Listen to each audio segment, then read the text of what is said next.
दोस्तों, आज मैं आपको जो कहानी सुनाने जा रही हूँ, ये कहानी है जादुई नेल पॉलिश के पेड़ की। तो चलिए दोस्तों, देखते हैं आज की ये कहानी। एक बार की बात है, किसी जंगल में एक जादुई नेल पॉलिश का पेड़ था। वो पेड़ काफी शक्तिशाली था, पर उस पेड़ के बारे में कम लोगों को ही पता था। फिर एक दिन ललिता नाम की एक लालची औरत को उस जादुई नेल पॉलिश के पेड़ के बारे में पता चलता है। सुन छाया, चल कर उस जादुई नेल पॉलिश के पेड़ से जादुई नेल पॉलिश तोड़ लेते हैं और उसको बाजार में बेचकर खूब पैसा कमाएंगे, क्योंकि वो जादुई नेल पॉलिश है। उस जादुई नेल पॉलिश को लगाते ही सब बहुत ही ज्यादा खूबसूरत हो जाएंगे। हाँ माँ, चलिए अभी चलते हैं, अब तो हम काफी ज्यादा अमीर हो जाएंगे। फिर ललिता अपनी बेटी छाया के साथ उस जादुई नेल पॉलिश के पेड़ के पास जाती है। अरे वाह माँ, यहाँ इस पेड़ पर लगी नेल पॉलिश तो बहुत ही ज्यादा खूबसूरत है। हाँ बेटी, ये जादुई नेल पॉलिश है। चल जल्दी से ढेर सारी नेल पॉलिश तोड़कर अपने साथ लेकर चलते हैं, फिर इसको बेचकर खूब सारा पैसा कमाएंगे। उन दोनों की ये बातें सुनकर पेड़ बहुत ही ज्यादा गुस्सा हो जाता है और उन दोनों से कहता है, सुनो लालची औरतों, मैं तुम्हारी सारी बातें सुन चुका हूँ। तुम दोनों पैसे कमाने के लिए मेरी नेल पॉलिशों को तोड़ने आई हो, इसीलिए मैं तुम्हें एक भी नेल पॉलिश नहीं दूंगा। चुपचाप यहाँ से चली जाओ। अरे माँ, ये पेड़ तो हमें जादुई नेल पॉलिश देने से मना कर रहा है, अब हम क्या करेंगे? तू चिंता मत कर बेटी, इसका उपाय मेरे पास है। अब देख मैं क्या करती हूँ। इतना कहकर ललिता एक कुल्हाड़ी निकालती है और पेड़ को डराते हुए कहती है, देख जादुई पेड़, ये नेल पॉलिश मुझे तोड़ने दे, वरना मैं इसे इसी कुल्हाड़ी से काट दूंगी। फिर देखना, तू हमेशा हमेशा के लिए खत्म हो जाएगा। तुम तो बहुत बेरहम और बहुत दुष्ट औरत हो। मैं तुम्हें हरगिज ये जादुई नेल पॉलिश नहीं दूंगा। चली जाओ यहाँ से। देखो जादुई पेड़, मैं तुमसे लास्ट बार बोल रही हूँ कि मुझे ये जादुई नेल पॉलिश तोड़ने दो। अगर तुमने मुझे तोड़ने नहीं दिया तो मैं तुम्हें तुरंत काटकर यहीं फेंक दूंगी, समझे तुम? ललिता की बातें सुनकर जादुई नेल पॉलिश का पेड़ डर जाता है और ललिता और उसकी बेटी को नेल पॉलिश देने के लिए तैयार हो जाता है। दोनों माँ बेटी मिलकर वहाँ से सारी नेल पॉलिश तोड़ लेती हैं और बैग में भरकर वो दोनों बाजार में बेचने के लिए चली जाती हैं। फिर ऐसे ही कुछ दिन बीत जाते हैं। एक दिन एक बूढ़ी औरत अपनी बेटी के साथ उस जादुई नेल पॉलिश के पेड़ के पास आती है। हे जादुई नेल पॉलिश के पेड़, हमें एक नेल पॉलिश की जरूरत है। सुना है आप जादुई नेल पॉलिश देते हैं, जो कि काफी ज्यादा शक्तिशाली होता है। हाँ, मैं जादुई नेल पॉलिश देता हूँ, पर आज मेरे पास एक भी जादुई नेल पॉलिश नहीं है। मुझे माफ कर दो, क्योंकि सारी नेल पॉलिश को वो औरत और उसकी बेटी तोड़ ले जाती हैं। तुम एक काम करो, कुछ दिनों बाद आओ, तब तक मेरे जादुई पेड़ पर जादुई नेल पॉलिश उग जाएंगी। पेड़ की बातें सुनकर वो बूढ़ी औरत और उसकी बेटी काफी ज्यादा उदास हो जाती हैं और वहाँ से दोनों चली जाती हैं।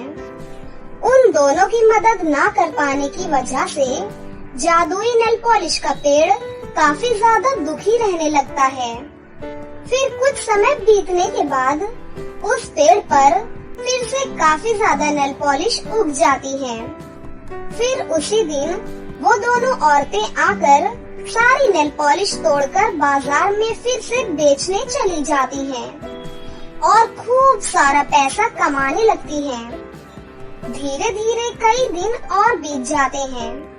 फिर एक दिन पेड़ के पास एक गंजी लड़की आती है जो कि बहुत ज्यादा दुखी रहती है और पेड़ से कहती है, सुनो जादुई नेल पॉलिश के पेड़, अगले हफ्ते मेरी शादी है और आग से मेरे सारे बाल जल गए, इसीलिए मैं गंजी हो गई। कृपया आप अपना जादुई नेल पॉलिश दे दीजिए जिसे लगाकर मेरे सारे बाल वापस आ जाएं। पेड़ उस लड़की की बातें सुनकर उससे माफी मांगता है और उसको ललिता और छाया की पूरी बातें बताने लगता है, जिसे सुनकर वो लड़की काफी ज्यादा गुस्सा होकर कहती है, अच्छा तो ये बात है, तो आप चिंता मत करो, मैं उन दोनों माँ बेटी को सबक जरूर सिखाऊंगी। फिर कुछ दिनों बाद उस पेड़ पर फिर से जादुई नेल पॉलिश उग जाती है। तभी वहाँ पर वो माँ बेटी फिर से वापस आती हैं कि तभी वहाँ पर वो लड़की भी आ जाती है और कहती है, रुक जाओ, अगर तुम दोनों ने अपना एक भी कदम आगे बढ़ाया ना तो बहुत बुरा हो जाएगा। तुम दोनों आज फिर से जादुई नेल पॉलिश तोड़ने आई हो। आज मैं तुम दोनों को ये जादुई नेल पॉलिश तोड़ने नहीं दूंगी। ए लड़की, तू हमें रोकेगी? तेरी इतनी हिम्मत? रुक, मैं तुझे अभी बताती हूँ। ललिता जैसे ही उस लड़की की ओर मारने के लिए बढ़ने वाली होती है कि तभी वो लड़की एक जादुई नेल पॉलिश तोड़कर उस जादुई नेल पॉलिश को लेकर उसकी शक्तियों से दोनों माँ बेटियों को एक पिंजरे में कैद कर देती है। अरे ये क्या, हमें छोड़ दो, हमें इस पिंजरे से आजाद करो, हम आगे से ऐसा कभी भी नहीं करेंगे, किसी के साथ नहीं करेंगे, हमें माफ कर दो। नहीं नहीं, मैं तुम दोनों को माफ नहीं करूँगा। आज तुम दोनों की गलती की सजा मिलेगी। तुम दोनों ने मुझे बहुत परेशान किया, आज मौका मिला है, मैं तुम दोनों को बिल्कुल नहीं छोड़ूंगा। तुम दोनों बिना खाए पिए हमेशा मेरे सामने बंद कर रहोगी। जितने लोग नेल पॉलिश तोड़ने आएंगे सब तुम्हारी करनी को देखकर ये समझ जाएंगे कि चोरी करना और किसी को तड़पाना कितना बुरा होता है। इस तरह से दोनों माँ बेटी को उनके लालच का फल मिलता है। दोस्तों, इसीलिए तो कहते हैं लालच करना बुरी बला है। कविता और तनु बचपन की दोस्त थी। साथ खेलना कूदना, उन्होंने एक ही स्कूल और कॉलेज में साथ में पढ़ाई की थी, पर अब दोनों की पढ़ाई पूरी हो चुकी थी। कविता और तनु दोनों के माता पिता उनके लिए रिश्ते की तलाश कर रहे थे। कविता ज्यादा पैसे वाली नहीं थी, उसके पिता फलों का ठेला लगाते थे, जबकि तनु के पिता एक बड़े बिजनेसमैन थे। पर तनु ने अपने अमीर होने का कभी भी घमंड नहीं किया। वो अपनी सहेली कविता पर जान छिड़कती थी। तनु, तूने मेरे लिए इतना महंगा सूट खरीदा, पर क्यों? अरे भाई, आखिर मेरी बेस्ट फ्रेंड को देखने लड़के वाले आएंगे तो ऐसे लगनी चाहिए कि सब देखते ही रह जाएं। तनु, मैंने जरूर पिछले जन्म में कोई अच्छे कर्म किए होंगे, तभी सहेली के रूप में मुझे बहन मिल गई। लड़के वाले कविता को पसंद कर लेते हैं और कविता की सगाई मनोज नाम के लड़के से तय हो जाती है। तनु बेटे, ये लो, तुम भी मुंह मीठा कर लो।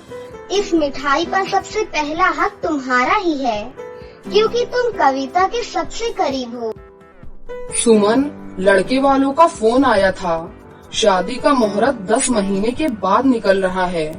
इससे पहले कोई भी मुहूर्त नहीं है। 10 महीने बाद का मुहूर्त तो बहुत लेट नहीं हो जाएगा? तुम्हें तो पता है जी, लड़कियों का सगाई के बाद इतने समय तक रुकना सही नहीं रहता। पर लड़के वालों से ये बात कह भी तो नहीं सकते, उनकी अपनी कोई मजबूरी है, इसीलिए बोल रहे हैं। उस वक्त कविता के माता पिता को जो भी ठीक लगा उन्होंने बात मान ली। इसी बीच तनु का भी रिश्ता एक बड़े घराने में तय हो गया और 15 दिन के अंदर ही उसकी शादी भी तय हो गई। अंकल जी और आंटी जी, कविता अब 1 हफ्ते तक मेरे साथ मेरे घर रहेगी। 1 हफ्ते बाद मेरी शादी है और फिर तो पता ही है फिर कविता से मिलना मेरा कब हो। और कुछ महीनों बाद कविता की भी शादी हो जाएगी। फिर दोनों सहेलियां अपने अपने ससुराल में बिजी हो जाएंगी। ठीक है तनु बेटा, कविता तुम तनु की शादी तक उसके साथ ही रहो। तनु की शादी की तैयारियां शुरू हो जाती हैं। तनु कविता को अपने रिश्तेदारों से मिलवाती है। सब तनु और कविता की दोस्ती की बहुत तारीफ करते हैं। कविता बेटा, तनु की शगुन की मेहंदी लेकर लड़के वाले आ रहे हैं। बेटा तुम जरा उनके लिए चाय पानी की तैयारियां देख लो, कोई कमी न रह जाए। जी आंटी जी, मैं अभी देख लेती हूँ। कविता, सागर जी का फोन आया था। उनका छोटा भाई यानी कि मेरा देवर विराट और चाचा जी की बेटी सोनम शगुन की मेहंदी लेकर घर आ रहे हैं। तू चिंता मत कर, मैं सब संभाल लूंगी। क्या बात है तनु भाभी, लगता है हमारा ही इंतजार हो रहा है। अरे देवर जी आप। अरे सोनम कैसी हो? कविता, इन लोगों के लिए चाय नाश्ता लेकर आओ। अरे भाभी, इतना तकल्लुफ करने की कोई जरूरत नहीं है। मुझे तो बस 1 कप गरम गरम चाय मिल जाए तो बात बन जाए। जी मैं अभी लाई। ये लीजिए चाय। और सोनम, आपके लिए क्या लाऊं? चाय या ठंडा? अभी कुछ नहीं, मैं बाद में ले लूंगी। अरे कुछ तो लेना ही पड़ेगा। ये लो रसगुल्ला खाओ शगुन का, मुंह तो मीठा करना ही पड़ेगा। सोनम, ये मेरी बचपन की सहेली कविता है। ये मेरी जान से भी ज्यादा प्यारी दोस्त है। तनु कविता के बारे में विराट और सोनम को बताती है। यानी कि मेरा कोई चांस ही नहीं है। अरे मैं मजाक कर रहा था। वैसे कविता जी, आपकी होने वाली शादी की हार्दिक शुभकामनाएं पहले से ही दे रहा हूँ मैं। बात वहीं खत्म हो जाती है। तनु की शादी धूमधाम से संपन्न हो जाती है। कुछ महीने बीत जाते हैं। कविता की शादी का भी दिन आ जाता है। तनु अपने ससुराल वालों के साथ कविता की शादी में पहुंचती है। मोहनलाल जी, मैंने आपको पहले ही कह दिया था, 8 लाख की बड़ी गाड़ी दरवाजे पर खड़ी होगी तभी ये डोली उठेगी, वरना अभी भी हम ये बारात वापस ले जा सकते हैं। हाँ अरुण नारायण जी, मैंने बहुत कोशिश की, बस 5 लाख ही जुटा पाया हूँ, जिसमें से काफी पैसे शादी की व्यवस्था में लग गए। आप बारात वापस मत ले जाइए, नहीं तो मेरी कविता बिटिया की जिंदगी खराब हो जाएगी। अरुण नारायण जी, मैं आपके आगे भीख मांगता हूँ, ऐसा ना कीजिए। मनीष बेटा, अपने पापा को समझाओ ना। मेरे पापा तो जो कह रहे हैं वो ठीक कह रहे हैं। मैं कविता से शादी तभी करूँगा जब आप बड़ी गाड़ी का इंतजाम करोगे। हाँ। कविता की बारात वापस चली जाती है। कविता फूट फूट कर रोने लगती है। सब लोग आपस में बातें करने लगते हैं। अरे लड़की की बारात वापस चली जाए तो दोबारा शादी के लिए लड़का नहीं मिलता। सही कहा आपने, बेचारी लड़की की बारात वापस चली गई, अब भला इसका कौन हाथ थामेगा। तनु, मैं क्या करूं? मेरा मर जाना ही ठीक रहेगा। मेरी वजह से मेरे माँ बाबूजी को ये दिन देखना पड़ रहा है। पागल है क्या जो मरने की बात कर रही है? मेरे होते हुए मेरी सहेली के साथ कुछ गलत नहीं होगा। तू रुक, मैं अभी आई। तनु अपने ससुराल वालों से कुछ बात करती है और चेहरे पर मुस्कान लिए हुए कविता को कहती है, कविता मेरी प्यारी सहेली, अब तक तो तुम मेरी सहेली थी, क्या अब मेरी देवरानी बनना पसंद करेगी? देवर जी तुझसे शादी करना चाहते हैं। अंकल जी, आंटी जी, कोमल को हंसते हुए विदा कीजिए। भाभी, कविता से शादी के लिए मेरी भी एक शर्त है। कविता की आंखों में एक भी आंसू नहीं होना चाहिए। मुझे मुस्कुराती हुई कविता को अपनी पत्नी बनाकर घर ले जाना है। देवर जी, आपने तो मुझे डरा ही दिया था। आखिर भाई तो मेरा ही है ना, मेरे ऊपर ही गया है। और फिर सभी हंसने लगते हैं। फिर कविता और विराट की शादी करवाकर तनु अपनी दोस्ती का फर्ज निभाती है और खुशी खुशी दोनों सहेलियां एक ही घर में मिलजुल कर रहने लग जाती हैं। तो दोस्तों, कैसी लगी आपको हमारी ये कहानी? अगर आपको हमारी कहानी अच्छी लगी हो तो इसे जरूर लाइक करें, साथ ही हमारे चैनल को सब्सक्राइब भी कर लें और बेल आइकन को दबाना ना भूलें। मिलते हैं अगली वीडियो में। धन्यवाद।